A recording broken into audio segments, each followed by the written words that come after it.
1979 का साल। कोलकाता का शहर रात के अंधेरे में एक अजीब खौफ के साये में जी रहा था। हर सुबह फुटपाथ पर लाश मिलती थी।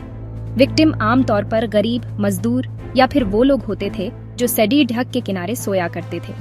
उनका कत्ल एक ही तरीके से होता, सर पर एक भारी पत्थर से एक वार जो उनकी जान ले लेता। किसी ने उस कातिल को कभी देखा नहीं, लेकिन उसके तरीके ने उसे एक नाम दे दिया, दी स्टोन मैन।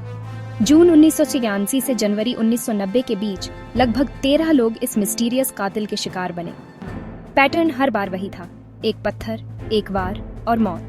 न कोई गवाह, न कोई सबूत। मर्डर वेपन वही सड़क पर पड़ेढ़ा पत्थर होता जो काम खत्म होने के बाद वहीं छोड़ दिया जाता। पुलिस के लिए ये केस एक डरावनी पहेली बन गया था।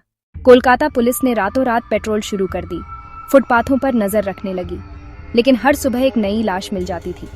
किसी आई विटनेस ने सिर्फ एक बात कही, एक भारी साया रात में फुटपाथ के पास देखा था।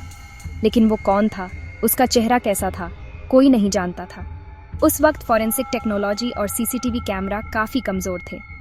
इन्वेस्टिगेशन एक के बाद एक डेड एंड पे खत्म होती रही। पुलिस ने कई सस्पेक्ट्स को अरेस्ट करके पूछताछ की, छोटे मोटे क्रिमिनल्स, मेंटली अनस्टेबल लोग या फिर सड़ी ढक पर घूमते आदमी, लेकिन किसी पर भी अक्यूज करने लायक सबूत नहीं मिला। थ्योरीज अलग अलग थीं।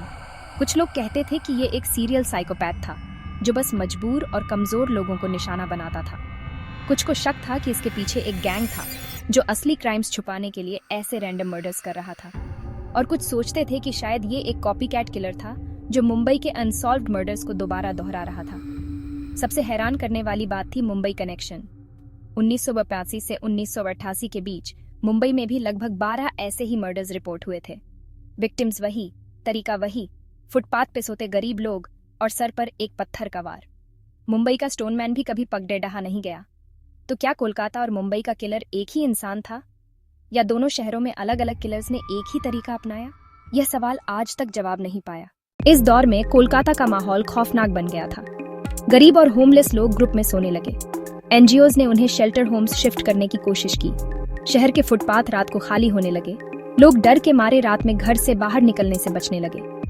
डर हर जगह था और हर रात एक नए मर्डर का इंतजार जैसा लगता था। और फिर जनवरी 1990 के बाद किलिंग्स एकदम से बंद हो गई, जैसे किलर हवा में गायब हो गया। न कोई अरेस्ट हुआ, न कोई क्लोजर मिला।